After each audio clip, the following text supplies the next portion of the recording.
আজকের পর্বের মূল উপকরণ হচ্ছে চিড়া। চিড়ার তৈরি এই পোলাওটা যদি বেবিদেরকে খাওয়াতে পারি তাহলে আমরা মায়েরা অনেকক্ষণ পর্যন্ত নিশ্চিন্ত থাকবো, কারণ চিড়া কিন্তু অনেকক্ষণ পর্যন্ত পেট ভরা রাখতে অনেকটাই হেল্প করে।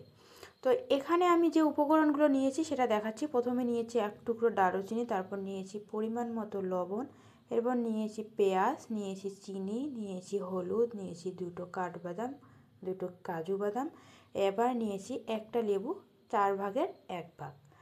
এরপর এদিকে নিয়েছি কিছু কুচানো আলু। এবার নিয়েছি পরিমাণ মতো চিড়ে। আমি আমার পরিমাণে চিড়াটা নিয়েছি, তোমরা চাইলে চিড়াটা বাড়িয়ে কমিয়ে নিতে পারো। এবার চিড়াটাকে আমি ভালোভাবে পরিষ্কার করে নেবো, এরকম একটা স্টিনের সাহায্যে ভালো করে চিড়াটাকে চিড়ার যে ধুলোবালি আছে সেটাকে ঝরিয়ে নেব এবং চিড়াটাকে পানি দিয়ে ভালো করে 2 থেকে 3 বার ধুয়ে নেব।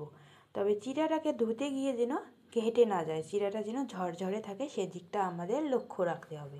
এরপরে আমি চুলাতে দিয়ে দিব পরিমাণ মতো ঘি।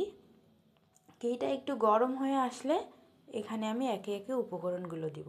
তবে বন্ধুরা, আমি এখানে সাদা চিড়াটা নিয়েছি, তোমরা চাইলে লাল চিড়েটা নিতে পারো। লাল চিড়ার গুণাগুণ কিন্তু অনেক বেশি। আমার হাতের কাছে লাল চিড়ে ছিল না, তাই আমি সাদা চিড়া দিয়েই করছি। তো এবার ঘিটা গরম হয়ে এসেছে, ঘিয়ের মধ্যে দিয়ে দিব কাঠবাদাম এবং কাজু বাদাম, কারণ এই বাদাম দুটো ভাজতে একটু সময় লাগবে, তাই এই দুটোই আগে ভেজে নিচ্ছি। এবার দিয়ে দিব দারুচিনি, অল্প একটু দারুচিনি নিয়েছি, খুব সুন্দর একটা ফ্লেভার আসবে। পেঁয়াজটা দিয়ে হালকা একটু লাল লাল করে ভেজে নিলাম। এরপর আলুটা দিয়ে এবার একটু ভালো করে ভেজে নেব।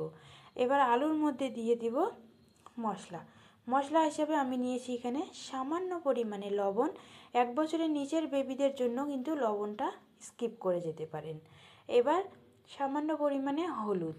এখন এই লবণ আর হলুদটা ভালো করে একটু সবজির সঙ্গে ভেজে নেব। ভাতের বিকল্প খাবার কিন্তু চিড়া, তাই এই ভাতের বিকল্প খাবার হিসেবে চিড়া তোমরা বাচ্চাদেরকে যে কোনো টাইমে দিতে পারো। সকালের ব্রেকফাস্টে দিতে পারো কিংবা রাতের ডিনার হিসাবে দিতে পারো। সবজিগুলো ভালো করে কষিয়ে নেওয়ার জন্য, আলুটাকে সেদ্ধ করার জন্য একটু পানি দিয়ে ঢাকনা দিয়ে ঢেকে রেখেছিলাম। আলুটা আমার সেদ্ধ হয়ে এসছে, তোমাদেরকে দেখিয়ে দিচ্ছি। আলুটা সেদ্ধ হয়ে এসছে। এই পর্যায়ে আমি দিয়ে দিব চিড়া। ধুয়ে রেখেছিলাম যে চিড়েগুলো, তবে এইখানে লক্ষ্য রাখতে হবে চিড়াটা যেন ধুতে গিয়ে ঘেটে না যায়। খুব সাবধানে চিড়াটা ধুতে হবে এবং এরকম ঝরঝরে রাখতে হবে, তবেই কিন্তু চিড়ার এই পোলাওটা খেতে খুব সুন্দর লাগবে।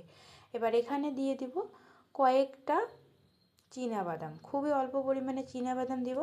আর 1 চামচ যে চিনি নিয়েছিলাম সেই চিনিটা এখন দিয়ে দিব।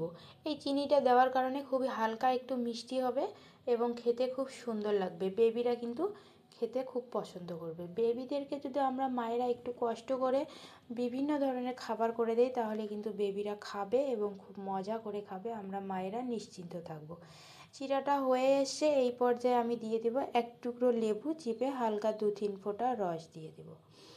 লেবুর রস খেতে আমার মেয়ে খুবই পছন্দ করে, আর আমি এখানে লেবুর রসটা দিয়ে কিন্তু খাবারটা অনেকটাই বেশি টেস্টি হয়েছে আর লেবুর একটা ফ্লেভার সুন্দর আসছে। তোমরা চাইলে লেবুর রসটা নাও দিতে পারো, তবে এখানে লেবুর রসটা দিলে কিন্তু খেতে খুব সুন্দর লাগবে।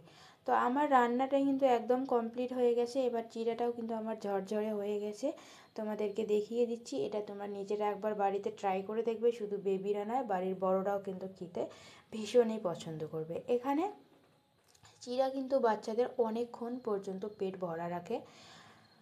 ডক্টররা কিন্তু বাচ্চাদেরকে চিড়া খাওয়ানোর পরামর্শ দিয়ে থাকেন। তো এখন চিড়ার মধ্যে যে আমি দারুচিনিটা দিয়েছি, অবশ্যই দারুচিনিটা ফেলে দিয়ে তারপরে বাচ্চাকে এটা খাওয়াতে পারবেন। তো এই খাবারটা বাচ্চাদের যদি সকালে ব্রেকফাস্টে দিতে পারো কিংবা রাতে ডিনার হিসাবেও দিতে পারো, অথবা এই খাবারটা তোমরা বিকালের স্ন্যাক্স আইটেম হিসাবেও দিতে পারো, বাচ্চারা কিন্তু খুব সুন্দর মজা করে খাবে।